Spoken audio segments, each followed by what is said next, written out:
8h09 em Campos, voltamos com Folha no Ar, ao vivo aqui pela Folha FM, ao vivo também no Face, no YouTube, no Instagram. Você vai acompanhando aí, participando, interagindo com a gente. Daqui a pouco esse programa estará disponibilizado em podcast e também logo mais reprise na Plena TV.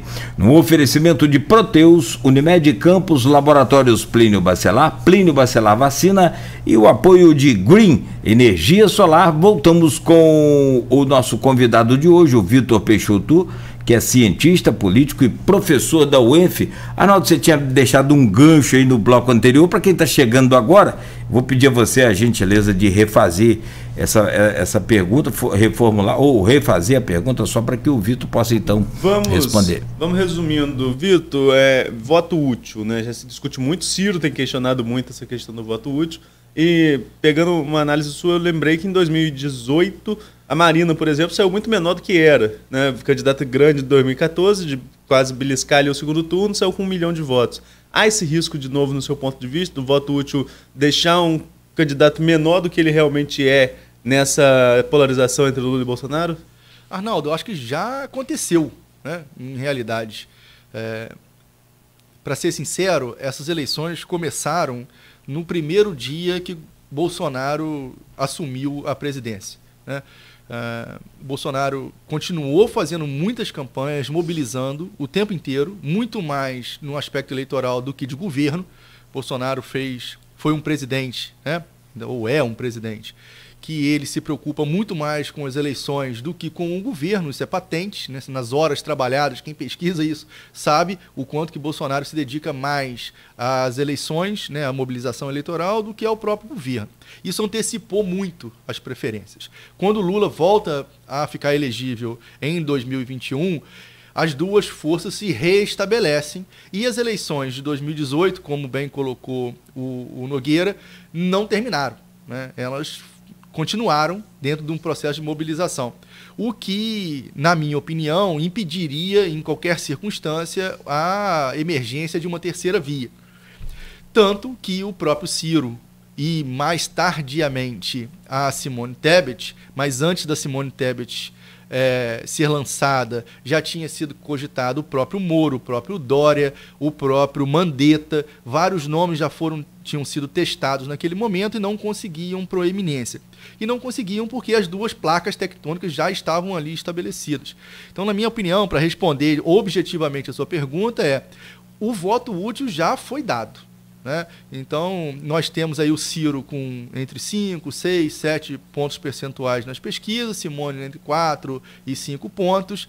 Muito provavelmente eles não vão passar de 10%, né, dos votos, coisa que foi o que terminaram os terceiros colocados nas eleições de 2018 também, né? A gente não pode esquecer que o próprio Alckmin terminou muito mal a campanha de 2018 com 4% dos votos também, que é outro exemplo desses que você citou. O Ciro, a Marina, o Alckmin, que eram candidatos que poderiam ser considerados terceira via naquele momento, e o Henrique Meirelles, não é isso? Todos eles, assim, a grande maioria deles está na frente que o Lula organizou, né? Marina, Henrique Meirelles, Alckmin, né? Boulos, vários candidatos daquela eleição hoje apoiam Lula, mas foram minguados, né, no último momento em 2018. Agora eu acho que esse momento já aconteceu, né? Eu acho que vai ser aí entre 8% e 10% que esses candidatos de terceiros colocados, digamos assim, eles terão, e essa migração já aconteceu.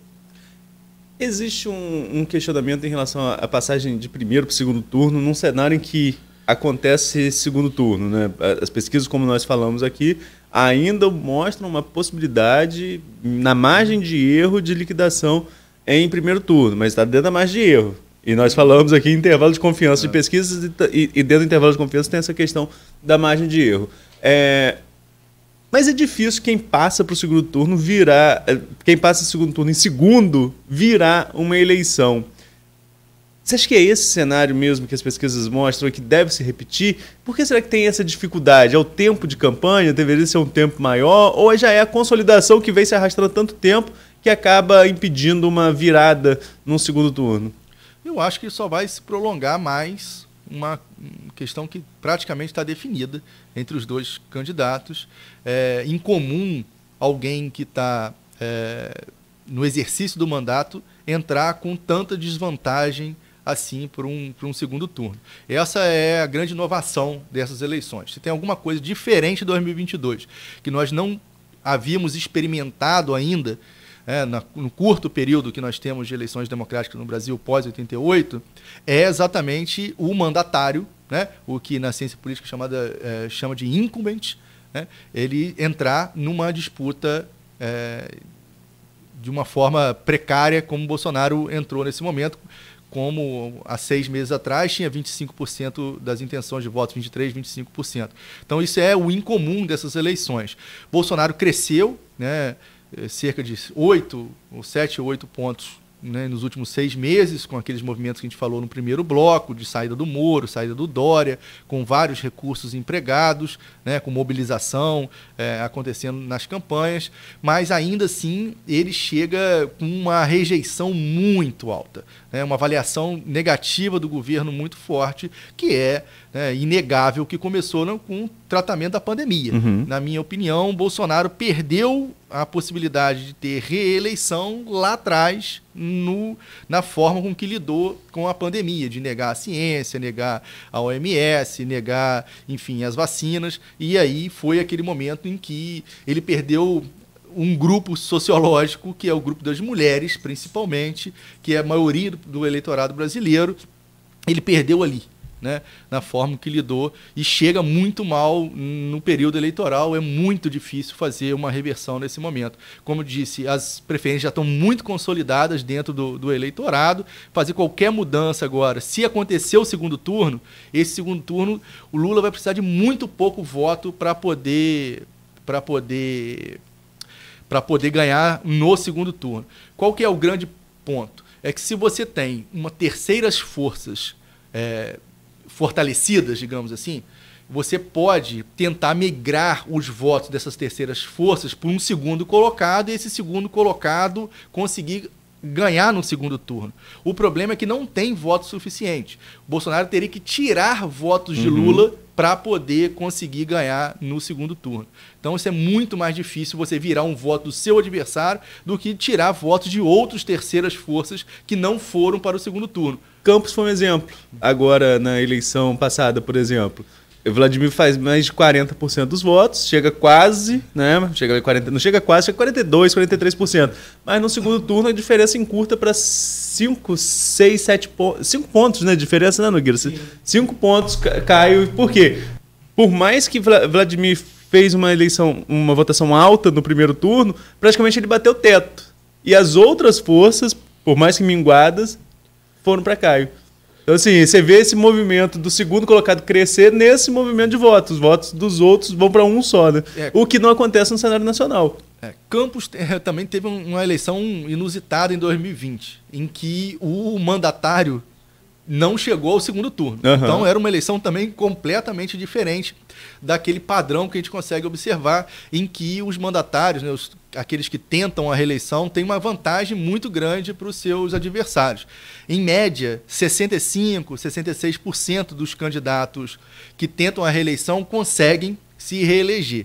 Isso para prefeito no Brasil, né? E aquela eleição de 2020 foi uma eleição muito sui generis em Campos. Né? Aliás, Campos é muito sui generis em vários aspectos, né? E aquele não foi diferente. Aquela eleição ali, você não ter Rafael Diniz no segundo turno foi uma experiência muito diferente. Assim. Rafael Diniz descapitalizou ali o seu eleitorado de forma inédita, talvez. Talvez não, seguramente, como você falou. E também vai ser, só um comentário, e aí eu vou fazer minha pergunta, vai ser duas situações inéditas se isso for confirmado. Se Bolsonaro perder, vai ser o primeiro presidente eleito que perde a reeleição, depois da redemocratização. E se ele virar, vai ser o primeiro presidente que saiu em segundo nas pesquisas e que virou e ganhou também. 2 fatos inéditos. O que pode acontecer, claro, evidente. Lógico. Porque pesquisa não está sacramentado o voto. Uma eleição democrática, a gente tem a incerteza eleitoral. Esse é um dos pilares da democracia. né? Pesquisa não é o resultado da urna. Vamos deixar muito claro isso. Se fosse o resultado da urna, a gente não precisaria votar. Era só ter a pesquisa e definiria o governo pelas pesquisas. Mas, né, esse cenário de incerteza pode acontecer. Né? Eu não faço aposta nenhuma. Eu sigo um ditado antigo que meu avô sempre repetia, que é teima, mas não aposte. Boa. Professor, minha pergunta é, porque na verdade eu quero saber por que o Brasil não forma, e aí serve para Campos, porque se você analisar, a gente vive aqui meio que num zerão, ou meio que num 8, vai lá em cima, vem cá embaixo, vai lá em cima, vem cá embaixo. Está sempre alguma família no mesmo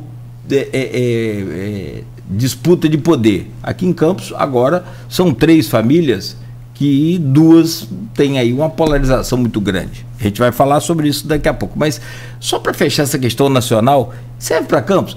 Por que não surge uma liderança? Mas Bolsonaro virou uma liderança agora. Não, eu não acredito que ele seja uma liderança. Ele foi um acaso. Tanto é que é o que eu penso, e aí você pode confirmar ou não se o meu pensamento está correto, que se fosse um outro candidato naquela situação de 2018, também ganharia a eleição, também viraria a onda que virou. Bolsonaro foi só uma peça naquele jogo e ponto. O que poderia ser trocado na minha forma de pensar. Por que o Brasil não tem outras lideranças, não surge lideranças mais, né, conforme nós tivemos a história brasileira fantástica, o próprio estado do Rio, mesmo que Brizola fosse do Sul ou não, mas foram grandes lideranças com uma simpatia, com a popularidade muito grande, independente de máquina. Bom, Cláudio, eu tenho dificuldade em responder, são muitos pontos, né? A ciência política normalmente explica aquilo que aconteceu. O que não aconteceu é mais difícil, né? Tentar explicar. Mas eu não vejo carências de lideranças no Brasil, não. Nós tivemos grandes lideranças. Bolsonaro se consolida, né, a despeito de qualquer coisa, de qualquer divergência com seu governo, em qualquer aspecto. Bolsonaro é uma liderança a partir de agora, né? Eu acho que o bolsonarismo não vai terminar. Vai ter... O que Bolsonaro conseguiu nas eleições de 2018 foi dar um amálgama a esse pensamento conservador brasileiro, que sempre existiu, e é um pensamento conservador, autoritário, de concentração de poder, de uma liderança masculina, viril, forte, e tanto é que ele usa esses aspectos, né, no seu discurso. O imbrochável vem desse aspecto. Aquilo ali não é nada espontâneo, aquilo ali foi pensado, né, porque sabe-se que há um grupo de eleitores carentes dessa virilidade, normalmente homens, né, pessoas do sexo masculino, de classe média, com alguma educação, e que tem a carência de uma liderança, né, viril, forte, masculina, né, rude. E Bolsonaro conseguiu construir esse personagem muito bem, vamos dizer a verdade, porque 2018 ele surfou nessa onda, mas teve a capacidade de construir um movimento em torno de si. Tem filhos que estão na política, e aí a família Bolsonaro, independente do que aconteça com o Bolsonaro, vai continuar alimentando esse eleitorado. É uma força política importante da sociedade brasileira. Eu acho que a gente não pode descartar que o bolsonarismo vá permanecer aí por longos períodos. Sim, mas antes de 2018, aí tem dois momentos. Antes de 2018 foi o que eu falei, ele não era essa liderança. Não era nada. Bolsonaro até 2018 não era nada, absolutamente nada. Bolsonaro consegue dar esse salto em 2018. Foi um momento propício, ele era, naquele momento, o homem certo na hora certa, né? Foi quem melhor encarnou o antipetismo, digamos. Foi testado por vários outros personagens, né? E nunca conseguiram amealhar tantos eleitores como o Bolsonaro conseguiu fazer naquele momento. Teve muita competência em fazer isso, né? Guardado as devidas proporções e todas as proporções possíveis. Pegando Campos como exemplo. Rafael Diniz, um vereador atuante, diferentemente do Bolsonaro, deputado que não era tão atuante assim. Mas Rafael Diniz incorpora o melhor personagem antigarotista daquele momento de 2016. Um desgaste muito forte do garotismo final do governo Rosinha, crise de royalties de petróleo, investigação, questão de compra de voto, o judiciário muito forte, qualquer investigação se tornava algo muito que se propagava muito, e Rafael é eleito no primeiro turno. 2018, Bolsonaro se elege numa onda de antipetismo, judiciário muito forte, Lava Jato sangrando, PT muito mal avaliado. 2020, o garotismo volta numa má avaliação do governo Rafael. 2022, o PT pode estar voltando numa má avaliação do governo Bolsonaro. São espelhos? Eu acho, Arnaldo, assim, eu não tinha pensado nesse aspecto não, mas eu acho que você tem razão. Eu não refutaria essa hipótese não. As eleições de 2016 em Campos, em alguma medida, anteciparam a novidade de 2018. Tanto que elas foram também muito surpreendentes, né? Quem disser que tinha previsto que Rafael ganharia no primeiro turno era uma bobagem, né? Tá mentindo, tá? Foi surpreendente, foi um movimento de última semana, muitas pessoas estavam ali já apostando que haveria um segundo turno, e Rafael surge naquele momento, pelo menos a percepção que eu tive, que não sou conhecedor da política local, mas um sentimento que eu tive naquele momento é que Rafael foi uma surpresa. Né? E uma surpresa porque ele foi capaz de tirar do anti-garotismo, né, uma força política e se eleger da forma que foi. Né? Nós tínhamos naquele momento o Chicão, que era um candidato do governo, era um candidato relativamente fraco, né, porque ele não tinha tantos aspectos positivos para poder ter uma ampliação do governo Rosinha, e ele perdeu naquelas eleições de uma forma fragorosa. Né? Antecipa, em alguma medida, o que nós tivemos nas eleições de 2018, onde tinha um antipetismo muito forte, e aí você pode dizer, o antigarotismo naquelas eleições de 2016 foi o antipetismo, ou a antipolítica que Bolsonaro emergiu naquele ponto. Né? E ambos, depois de ser governo, né, não poderiam mais trazer a força que tinham aquela política, aquele pensamento do antigarotismo para Rafael e do antipetismo para Bolsonaro. Os dois têm governos para poder serem avaliados. Rafael não chegou nem no segundo turno e Bolsonaro está aí em situação, em desvantagem nas pesquisas, claríssima, né, a partir do seu governo. Então agora já não é mais o Rafael que representa o antigarotismo e o Bolsonaro que é o antipetismo. Os dois tiveram governos para serem avaliados. E eleições é isso. Quando você tem mandatários concorrendo, não é um sentimento subjetivo, é uma avaliação do governo que vai acontecer. Como pontuou o Mário Filho aqui, democracia é a alternância do poder, não temos dúvida disso. E só para registrar mais uma vez, guardar todas as proporções em relação às figuras do Rafael e do Bolsonaro. É só os movimentos de discordância com o status quo, digamos assim, né, e que essas pessoas emergem como um espírito de mudança e depois são avaliados se essa mudança foi positiva ou não novamente nas urnas, e tomara que durante muitos anos essa avaliação ocorra somente nas urnas, né, professor? É bom a gente pontuar isso, que a democracia é importante. Eu vou trazer aqui uma pergunta dos comentários. Tem a pergunta aqui do Edmundo Siqueira. Ele coloca o seguinte: a extrema-direita está em evidência na Itália, em um país que sempre teve grupos desse espectro. Bolsonaro foi o primeiro no Brasil. Acho que Edmundo fala da redemocratização para cá, e alguns cientistas políticos, alguns analistas têm dúvidas se colocam Bolsonaro como extrema-direita. Tem gente que ainda acha que é um personagem de direita e não de extrema. Aí são questões de divergência, mas o Edmundo coloca aqui na visão dele como extrema-direita. Aí ele coloca: você acredita que o bolsonarismo irá enfraquecer ou acabar com a possível derrota do Bolsonaro? Ou veículos como a Jovem Pan e outros manterão viva essa linha política, esse discurso dessa linha política? Como é que chama? Edmundo Siqueira. O Edmundo, eu tendo a acreditar, isso não é ciência, né? Essa é uma aposta no futuro. O que eu estou te dizendo é o meu pensamento, o meu sentimento, digamos assim. Não estou falando isso embasado em nenhum tipo de histórico ou qualquer coisa que o valha. A minha expectativa é que o bolsonarismo vai arrefecer, porque não vai ter mais a máquina. Né? Então, assim, todo grupo político fora da máquina, ele tem menos poder. Então, ele vai depender, como ele bem colocou, de veículos de imprensa que não vão ter mais os recursos que tem do patrocínio que vão ter.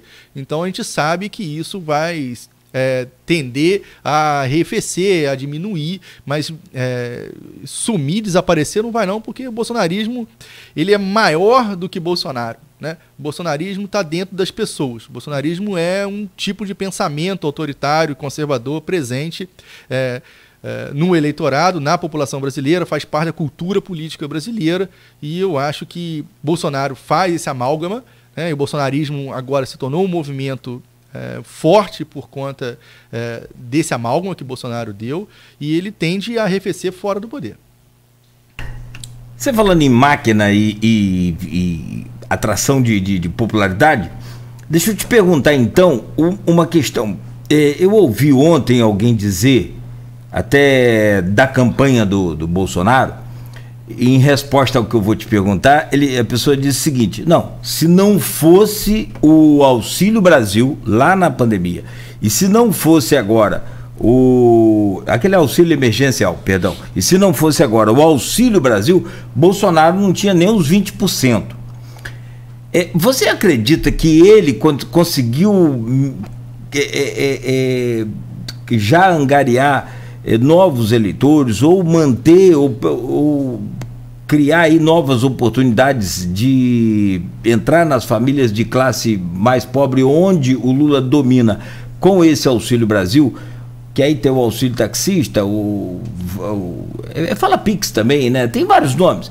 Que foi esse projeto Kamikaze de 42 bilhões de reais para manter esse programa até pelo menos dezembro. Para ano que vem não se tem ainda a ideia se vai realmente manter, se for manter vai ser os mesmos 600, deve cair para 400, enfim. Você acha que isso rendeu voto a ele para ele estar com esses 30% e não cair, ou não é isso? Cláudio, esse é um assunto para anos e anos de pesquisa, né? Como que as pessoas reagiram eleitoralmente a esses incentivos econômicos que foram dados a 3 meses das eleições. A gente, eu posso dizer, por experiência própria, por ter estudado o impacto do Bolsa Família. O Bolsa Família foi um programa que teve muito impacto eleitoral na mudança geográfica do voto Lula de 2002 para 2016, mas ele teve um impacto porque ele foi baseado em cima de outras políticas. Ele foi um símbolo especificamente do governo, né? Então você teve uma série de políticas públicas, como valorização do salário mínimo, criação de empregos, em que favoreceram, né, as camadas mais populares do eleitorado brasileiro, e que foram simbolizadas aí sim pelo Bolsa Família. Então o Bolsa Família tinha lastro para a política de transferência de renda ser significada eleitoralmente como políticas que beneficiavam as populações mais pobres. No governo Bolsonaro, passou-se, foram o quê? Mais de 3 anos que passaram sem nenhuma política específica para essa população. E quando o fez durante 2021, no período mais drástico da pandemia, ele foi quase que empurrado pelo Congresso. Chegou a público dizer que não queria o 600, que aquilo era uma irresponsabilidade fiscal, enfim. Ele acabou pregando contra a própria política que poderia beneficiá-lo, né? Quando chega em 2022, a 3 meses das eleições, ele implementa uma política, né, e que foi referendada pelo Congresso, né? Nem a oposição teve capacidade de dizer não. E não poderia ter dito mesmo, né? Naquela situação. Se você está lutando para que haja combate à miséria e à pobreza, e você vota contra o auxílio, seria um tiro no pé da oposição naquele momento. Só que se torna uma política sem autenticidade para poder beneficiar os eleitores mais pobres, né? Fica claro que é uma medida eleitoral. E os eleitores parecem não ter perdoado esse abandono durante os 3 anos e meio de governo, e ter ressignificado essa política agora, há 3 meses das eleições, como meramente eleitoral, né? Não era amor, né? Era cilada. Então, os eleitores perceberam claramente essa diferença, né? Boa. Ô Neto, você quer fechar e mudar para virar a chave aqui? Vamos falar no próximo bloco um pouquinho, professor Vitor Peixoto, cientista político, nosso entrevistado de hoje. Vamos falar um pouquinho no próximo bloco sobre o cenário Rio de Janeiro e em especial Norte Fluminense, que tem muita coisa que pode impactar de uma eleição para outra aí. Então é rápido, me deu um minuto aí de licença, professor Vitor. E a você que nos acompanha também, continue ligado, continue acompanhando, seguindo a gente aí nas redes. E a gente volta já com o Folha no Ar, conversando aqui com o Vitor Peixoto e suas claras explicações científicas, muito bem claras, né, muito bem colocadas, de forma simples para que todos possam entender. E a gente segue com agora a chave voltada aqui para a nossa região. O oferecimento é de Proteus, Unimed Campos, Laboratórios Plínio Bacelar Vacina, uma clínica moderna especializada em vacinas, e também com o apoio de Green Energia Solar. Buscando sempre soluções inteligentes para atender